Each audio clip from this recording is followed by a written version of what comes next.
Hi, everyone. I'd like to welcome you all here today. My name is Lois Rauter, and I'm a Senior Business Development Manager with Amazon Business, and I'm delighted to be with you.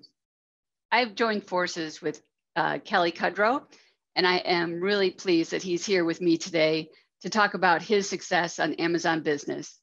So we'll get to that in just a minute, but what I wanted to do is go through an agenda and talk about our presentation this afternoon.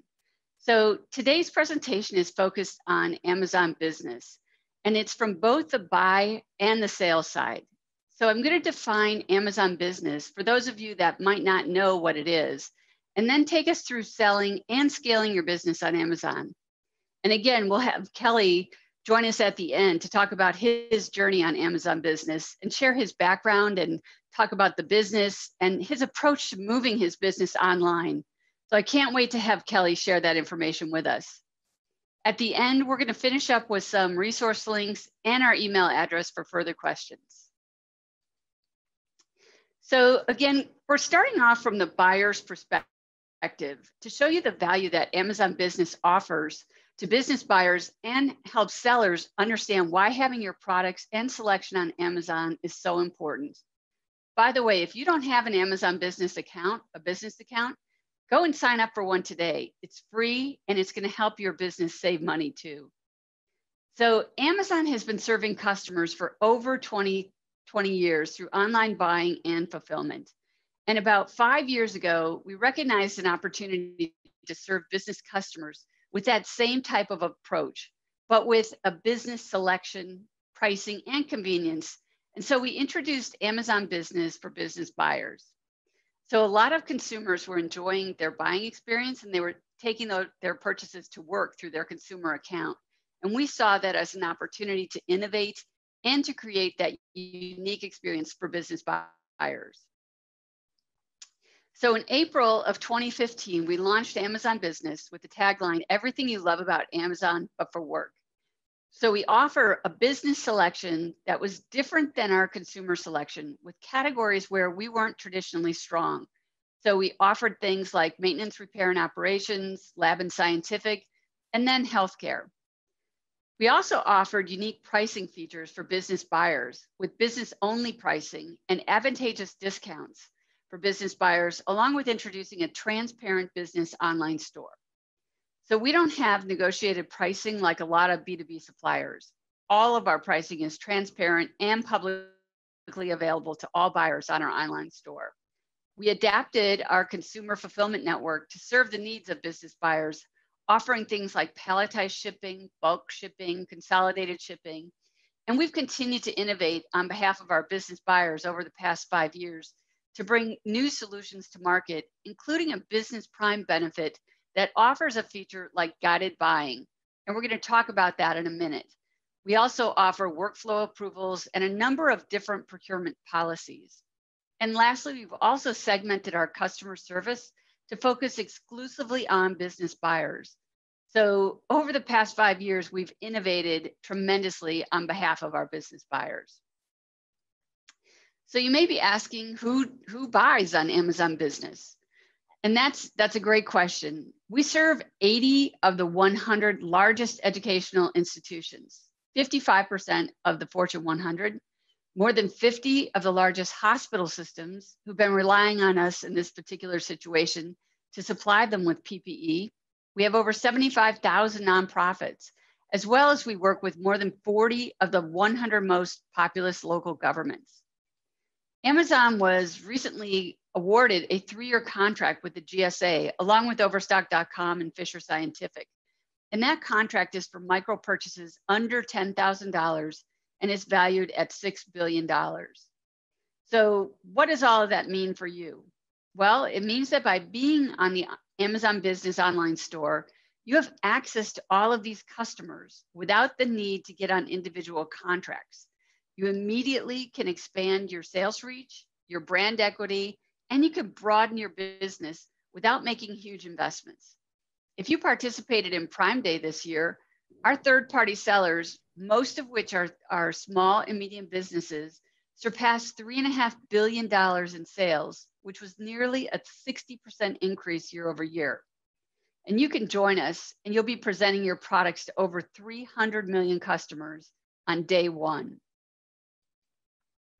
So we talked a little bit about guided buying, and guided buying is a very powerful tool that's available within Business Prime. And this allows a buyer to set up policies to prefer certain sellers or products, as well as to set up diversity credential policies to help guide buyers to specific diverse sellers, as well as local sellers that they want to purchase from. So guided buying ensures a more efficient buying experience, and it provides a lot of control over the spending by steering employees to the right products and reduces spend on items that are restricted. So our diversity certifications policy allows our customers to drive efficiency. They can get real-time data on spending with small and diverse businesses, and again, gain control while providing flexibility to their business buyers. We also give lots of capabilities to our sellers. And one of those is by allowing you to put any certification that you have on your seller profile. And that can consist of any one of the 14 nationally recognized certifications, as well as over 150 state level certifications. So that's a capability that, again, we definitely recommend. And if you are certified, we recommend that you do upload that certification so buyers can find you when they're searching. So I thought we'd pivot and talk a little bit about becoming a seller on Amazon and the steps that are required to do that. So selling on Amazon is fairly straightforward. When you set up an account, you register your account on Amazon.com, you create and manage your products, you set and adjust your pricing, you manage your orders, and you manage payments. And when a customer buys from one of our selling partners, Amazon automatically remits the money into your account every 14 days. So you can view and download all those payment reports in Seller Central. We also pay the credit card transaction fee, as well as pay you for products, whether customers pay us or not. Now, more than 50% of our revenue comes from small business sellers. And during the 12 months that ended May 31st, American small and medium businesses sold more than 3.4 billion products in our stores, and they average selling about 6,500 products per minute. They had sales that were about $160,000, which was up from about $100,000 last year. And the number of American small and medium businesses that surpassed $1 million in sales grew by more than 20%. So almost 3,700 small and medium businesses surpassed $1 million in sales for the first time last year. We also recently announced a website on Amazon Business and Amazon.com that features our Black-owned businesses. We're extremely proud to be able to feature these companies and the products that they sell on our online stores. I wanted to also just take you through a few of the options and a few of the ways that you can sell on Amazon. So our selling partners are also our customers, and we want to delight them with a great experience. And we want to do that by helping them to broaden their geographical reach, as well as exposing their products to millions of new customers. So it's been a game changer, especially for small businesses. And again, I can't wait for Kelly to give us some thoughts around that in just a few minutes. But there's a few paths to being able to sell on Amazon. If we start at the top and we follow the orange line, which we call our retail path, or sometimes it's called a 1P path, that's where you're selling to Amazon. And that's where manufacturers or brand owners with established brands want to sell their products directly to Amazon. And Amazon purchases those products, and we take an inventory position and become the seller of record. So in that scenario, again, Amazon is the owner. We set the price, we handle shipping and customer service. And again, it's great for manufacturers or brand owners that want to have a direct relationship. And you may recognize this when you see an item that is sold and shipped by Amazon on the detail page. Now, another way to sell is through Amazon. And on the left-hand side, following the blue path, you're selling through Amazon. And this is a 3P seller. So you're the seller of record, you set the pricing, and you handle the shipping and customer service. And then the yellow line is, in the middle is another third-party seller, and they're selling through Amazon, but they're utilizing our Fulfillment by Amazon, or what you may recognize as Prime. So in this instance, their products are in one of our fulfillment centers. They still set their own pricing, but we handle all the logistics. So we do the pick, the packing, and the shipping, as well as the customer service. And we consider this, again, a 3P or a hybrid model. And again, you may recognize this when you see an item that is sold by PNWB, but fulfilled by Amazon. So I wanted to take you through that. And then I also want to share with you a few of the tools that you have when you sign up to become a seller. So one of the things that you're going to be very interested in keeping your eye on is your inventory. So in this example, this is where you're looking at your inventory and you're inputting your business price, and you're also looking at your quantity discounts. So you want to take advantage of the intelligence and the market intelligence that we provide, and pay attention to the pricing and where you land. You want to win the buy box. So you want to optimize your offers, and you want to double down on products that you can market to an advantage.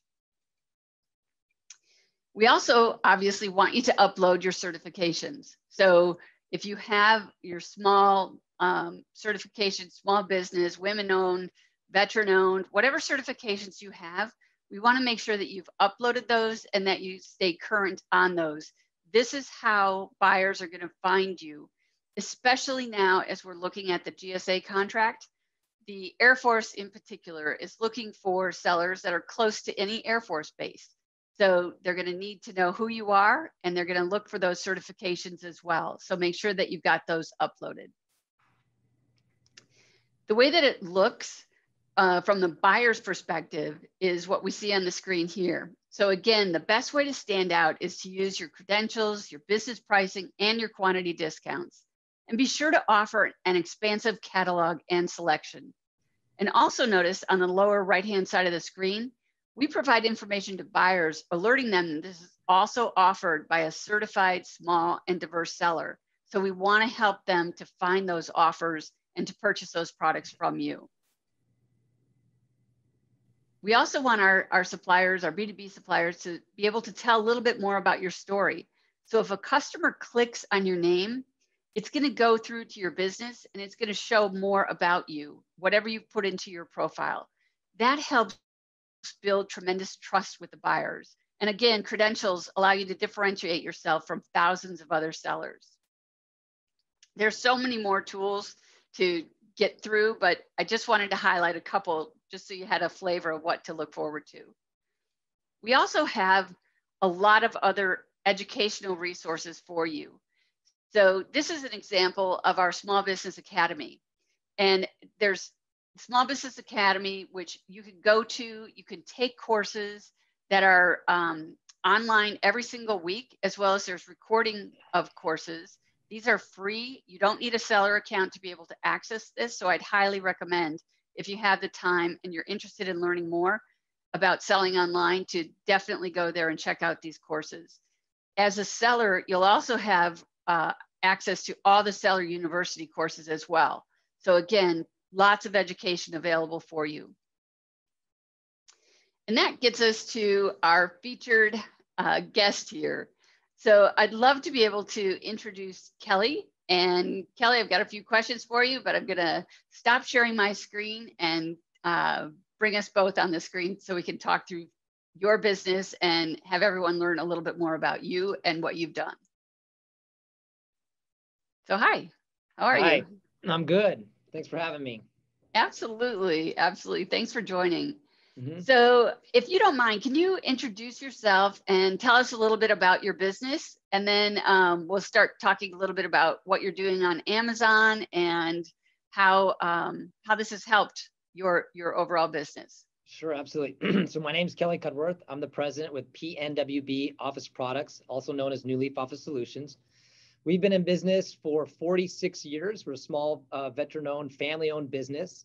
My father founded the company 46 years ago. I came on board about 17 years ago and took over really, I think 6-7 years ago now. Wow. Well, I knew that you hadn't started it. You're not. No, no. But I've been in the industry my whole life, that's for sure. So Awesome. So, and when did you start selling on Amazon? So we've been an Amazon reseller now going on 5 years. We've been in the e-commerce marketplace, I would say 6 to 7 years, but it wasn't really until we started selling on Amazon that gave us a dramatic lift in the e-commerce space holistically, and gave us a lot of tools and understanding of how to really manage and, I would say, navigate through the e-commerce space. Okay, great. And so I know obviously a lot of people that are probably joining us today have, as we all have gone through COVID and maybe not have done as well. How has that affected you and your business? So we're blessed in the fact that COVID's been a huge, I mean, the COVID situation obviously is not a positive situation by any means on a global scale, but for our business, you know, we're one of, I think, the companies that are blessed with increased revenue due to COVID and the demand and the need for so many, whether it be retail or business suppliers to source product online. And, you know, really connecting with Amazon, Amazon's business for the last 5 years, we traditionally haven't been a focused business to sell to the retail market, to the commercial market. We really kind of split our customers in two different segments, B2B and then retail, your commercial end user at home.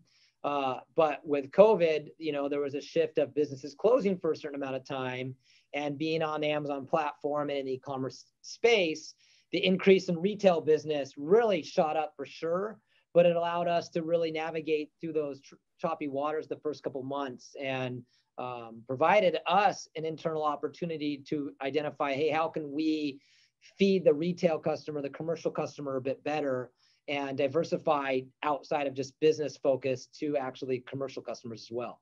Wow, that's good.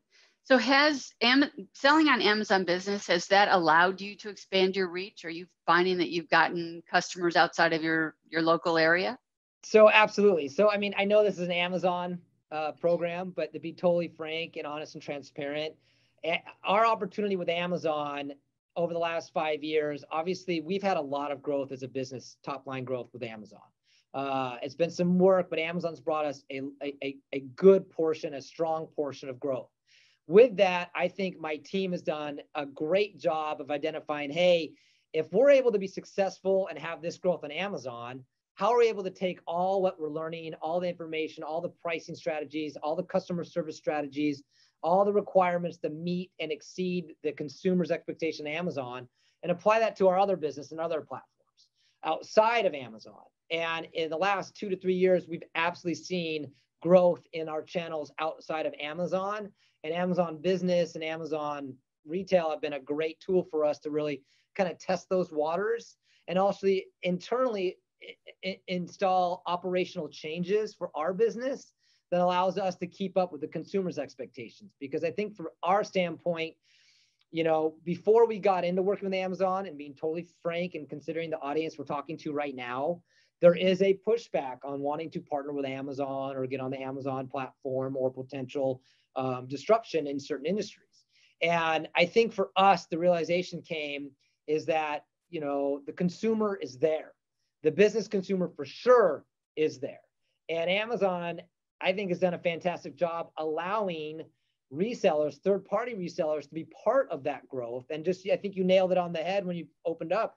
50% of Amazon's business is now going through third-party resellers like us, you know, and even Jeff Bezos admitted that, hey, third-party at one point is crushing 1P. And so that's an exciting opportunity for us. And I realized, hey, you know, if that consumer market is there, and even for me as a consumer at home, Amazon's created such a high level of expectation as a buyer, and belief and comfortability to buy online. But it also creates a different dynamic of a business operation to say, hey, to meet the expectations of where the consumer is that Amazon created, we've had to look internally to figure out, okay, how can we not only meet those expectations, exceed them? And that was a big business change, an operational change we had to implement, not only internally for ourselves, but also with our manufacturers, our distributors, and our partners, because to meet the expectations of the consumers that Amazon expects us to be at a level. It's brought our whole business up to a level that we can then take outside of the Amazon platform. So it's been a shift for sure for us, but the benefit has been not only in Amazon's business dramatic, but also we're seeing that opportunity outside of Amazon, because that change over here is definitely flowing over to our other platforms. Wow. Yeah. And I was going to ask you to really highlight some of those changes that you had to kind of think through operationally, moving from a brick and mortar, only business to then going into an online business. What are just a couple of those things that you had to think about as you were doing that? I think the most important thing was to realize it's a completely different business model. I think, when we first explored it, it's not just taking a square peg and putting it through a square hole. It's a whole different business model. And what we realized right out of the gate was it has to be fully embraced from a commitment time and financial investment at the leadership level. It's not something we could have just had our IT or marketing team, hey, go figure out this Amazon thing, get us on the platform. Sure, that's actually really easy. I mean, to set up an Amazon account and a business account, that can happen overnight. To create a business strategy that's going to be successful and meet the Amazon performance requirements and really achieve the consumer's expectations, that's where we had to really understand the tools that Amazon provided us and the Amazon business provided us, and implement a whole new business strategy. So our business really split into two different kind of businesses. I mean, we still operate under the same business, but we really had to look at it as, hey, look at this as a brand new business, and how are we going to operate this? And so from a customer service standpoint, how's our team going to handle the customer service needs? From a return standpoint, do we have the relationships with the vendors, the manufacturers, the systems in place and the logistics in place to handle the return expectations? Pricing, how are we going to make money on Amazon? There's obviously fees, shipping, freight. So we had to get really, really granular on that and develop a strategy to support that. And you nailed a couple of things on the head that I think were critical for us on our success. Was the Amazon business platform has so many different tools to be so creative. Because as you're changing and creating a whole new business strategy, just like in your original business, you got to be creative to set yourself apart, right? And Amazon's business platform creates so many different tools and ways for us to try to be creative, whether it be the quantity discounts. I mean, you kind of talked about buy box. For us, interesting enough, we don't even focus on the buy box, right? We're not interested in the buy box because the buy box doesn't necessarily always create the best opportunity and margin opportunity for us. So the quantity discount opportunities, the MOQ opportunities, the ability to separate business offers from retail offers, the quotes opportunities. There's just so many different tools in there that we haven't actually even touched. There's tools that we've been meaning to get to and play with, but you can be really creative. So I think really the most important thing is if you're looking at it as a completely different business and business strategy than what you're used to today, and really learning and understanding how those tools work, understanding what the performance expectations are, not just assuming you can just throw everything up there and let it just kind of flow at you. Take your time and be very granular understanding your product and your offers, and specifically what product might be good and what product might not be good. Because what we realized was not everything's a good fit for Amazon. And so by eliminating certain product and categories, it's actually allowed us to elevate in other products and categories and really maintain and hit those customer service expectations. That's what we realized pretty early on, that, hey, it's not just a one person job. It has to be a full leadership embraced solution that we apply. Yeah, I think that's such an important point to make, in that, yes, you're going to be entering into a new, online store with fully baked tools that are ready for you to kind of unwrap and get going. But it doesn't mean that you can just kind of wing it and get it going. You actually do need the strategy. You need a team that's going to work on it, or people that are going to focus on it. And I think that was one of the points that I think I heard you make around, that your leadership was behind it, and you had people that were then dedicated to making sure that it was going to be successful. So, I think that's a really, really valid point, and one that, people sometimes, don't hear. But I think it's a great thing to kind of reiterate to them.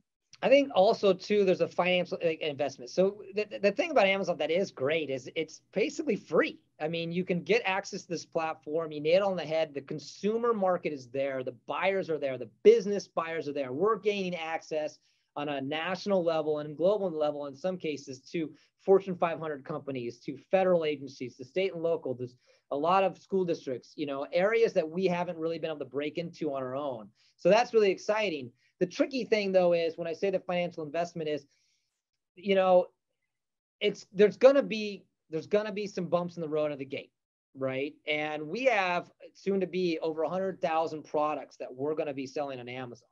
And what we realized pretty early on was, hey, we just can't take an Excel spreadsheet, throw it up there and say, hey, what happens? We need to know exactly what that 100,000 products are. We need to be intimate with them. We need to be on top of cost changes. We need to be on top of, you know, our referral fees. We need to monitor and constantly analyze the sales that come in, the payments that come in, and the fees that come in so that we can gauge where our margin needs to be, because a little tweak here and a little tweak there can make a huge difference. And so if you're not intimate with your product and you're not intimate with the data that's going to Amazon and also the data coming back, then you're exposing yourself to pain points, whether it be performance pain points or whether it be actual, you know, making money pain points. And so sometimes to get through that bit, when we launch a new catalog, we know that we will have some experience of some bumpy road for the first week or so that might cost us some money. But when we get through that, that produces so much quality information. It produces information on who's buying, where they're buying, what the price was. Should we have gone higher? Should we go lower?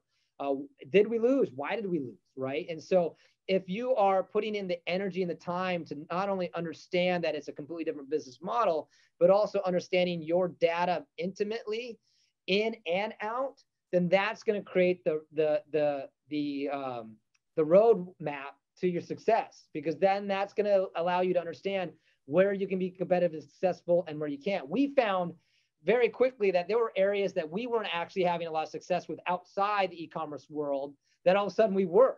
And it expanded categories that we weren't able to grow into. And on top of that, then when we realized, hey, we have the ability to be successful in categories we've never really focused on, we immediately started leaning in on new manufacturers, new vendors. And so we diversified not only the catalog count, but actually the product and categories we sell into outside of our traditional office supply space. So we've broken into MRO, hardware, science and technology, furniture, you know, PPE supplies is a big thing, school supplies, and we're constantly adding more and more. And it's been just by understanding and keeping an eye on the categories and the data going in and out, so that now when we go and want to add more product, we kind of know what to look for. We know what to ask the vendors. We know what to ask the manufacturers and the distributors on how, you know, freight programs work, cost programs work, return options work. And then we're able to put that into our, you know, I guess our secret sauce and decide, hey, will this be a good fit for us or not? But it takes a little while to get there. It seems like you can just do it and go and bam, but you have to have your finger on the pulse, because the one thing we do realize is there is a lot of purchasing going through on Amazon. And when you say billions of dollars, there's no question. So as soon as you start loading product up, and if you have a competitive offer and a good offer, you're going to see the business come quickly. And that's exciting, but also if you're not watching it, it could shift one way or the other, good or bad. So you really got to be on top of it and ready for that when it does come. Right. I think that's all such great information. So I know we've talked a lot about the positives. Are there any challenges or anything that you would like to tell people that, hey, these are the things that are really, really important for you on Amazon? Because it's not all, you know, roses and lollipops. No. So Amazon has a very aggressive performance expectation. And when we first onboarded with Amazon, I think we knew that. And that was the first thing we focused on. I didn't focus on as much of the product. And well, obviously we put a lot of focus on the product and the pricing. But right out of the gate, I knew that if we could not meet Amazon's performance requirements and stay within their requirements, it was all for nothing.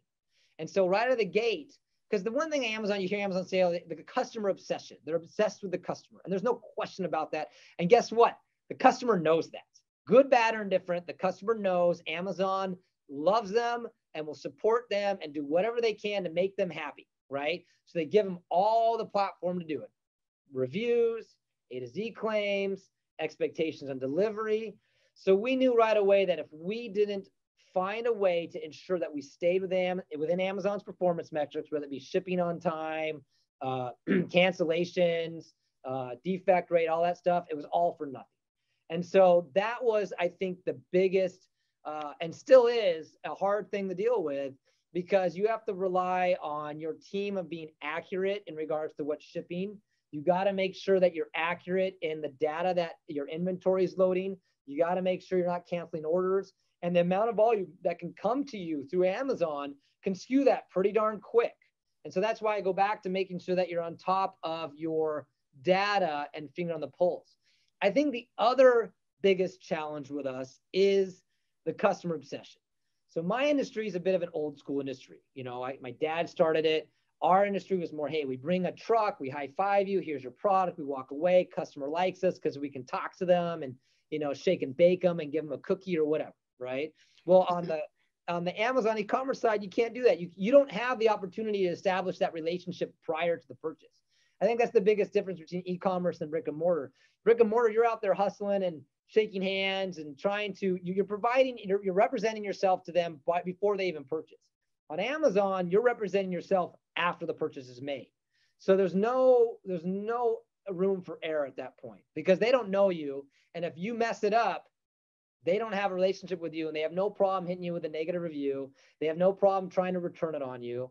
And so we really had to work with our customer service team to realize that, hey, not every communication from the customer is going to be roses. It really is not. You're going to get customers coming at you hot. You're going to get a lot of emails and messages in all caps, right? And I think there's also, you know, there's a relationship. There's a human being on the other side. So I think emotionally, anxiety-wise, stress-wise, we've had to work with our team to understand, hey, listen, this isn't something you need to take personal. And we've had to reset ourselves to be, hey, now we need to diffuse the customer because they're upset about something. You know, maybe it's just information they don't have.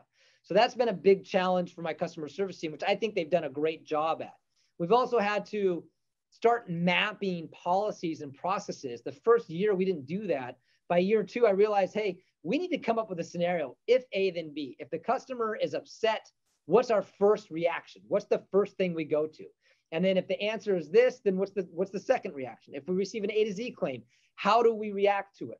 Then when we see that A to Z claim, how do we create a process that lets us know how to address it? If we get a negative review, do we just let it sit out there? No, we have to address it, and then we have to learn from it. So there's definitely challenges in that area. So I think, you know, outside of just data, needing to be on top of your data and your information, also understand what those performance expectations or Amazon are, and then figure out a way to meet them. If you have a tough time accepting those, with all due respect, Amazon doesn't care. That's the line in the sand. But my advice to anybody is like, listen, there's no question the consumer believes and trusts Amazon.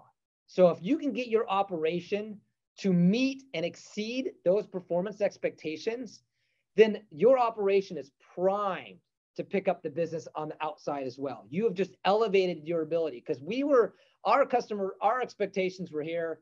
The Amazon customers' expectations were here. We had to bring them up, right? And once we brought them up, there's no going back. And so now we feel really good that not only are we meeting and exceeding Amazon's expectations, I think we do a better job than what Amazon expects. And so anytime I deal with a customer outside the platform, they just love it, because they're basically getting the same Amazon customer obsession experience, not on Amazon. And so then it represents a great relationship that we generate. Wow, that's awesome. That's awesome. Well, you know, I appreciate you taking us through this. Is there anything else that you want to share with the audience? I don't know if we do have an opportunity to share documents. So I do want everyone to know that there are handouts that'll be included. So those will be coming along as well. But just as a final comment, are there anything anything else that you'd So, like to share? hey, listen, we've been in Washington. I'm born and raised in Washington State. This company was founded in downtown Seattle for 45 years. We've recently moved to Issaquah. You know, I have worked tirelessly to do business with the Washington State. We have a long history of working with federal, state, and local business. And I can tell you right now is that if you are a small business or a Washington State business and you have product that you think you can sell on Amazon, you definitely need to investigate it, look at the opportunity, take your time, take it serious. When you get into it, what I found was I was doing tireless work, mundane work that seemed so rudimentarily, that was just frustrating, hours upon hours trying to get, you know, content descriptions right, where I was like, hey, maybe I could hire a college kid to do it. Don't. Know that it's worth it. You need to put in the leadership time to know and create that opportunity. But register your business right. Get it registered as small business, because that is working. The buyers by far on Amazon Business, one of the greatest things I think they have is the buyer themselves can filter out between certified small woman, diversity, veteran-owned businesses. So if you are one of those businesses and you get on an Amazon Business, get that registration going, because it will help. I think those are the biggest piece of advice that I would give, is just be fully engaged and get your certification registered as soon as you can. That's awesome. That's awesome. And Kelly, one other thing that we've added is a local opportunity. So our buyers can actually select Washington, Seattle, and the surrounding area, and find sellers in that area that they can buy from. So we want to make it even easier. And that's, again, another great reason to have your business, you know, on this storefront, as well as get those certifications uploaded so buyers can find you. But just wanted to highlight that as well. I think so. I think thing is, like, if you look at Amazon as a competitor, and they are a competitor, sure they are, right? But, you know, what better way to learn about your competitor than actually engaging them this way? That's kind of how we approached it, right? So they are a competitor. If they're a competitor, well, you have opportunity not only to sell to the platform, but really understand how that platform is working. And so I think it's definitely worth exploring for sure.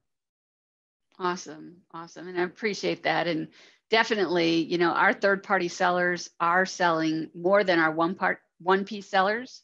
And, you know, for us, that's great. We want to see that. We encourage it. And we definitely appreciate what you're doing with your business and what you've done with us in particular. So thank you for sharing that information. And thanks for being part of this with me today. I really appreciate it.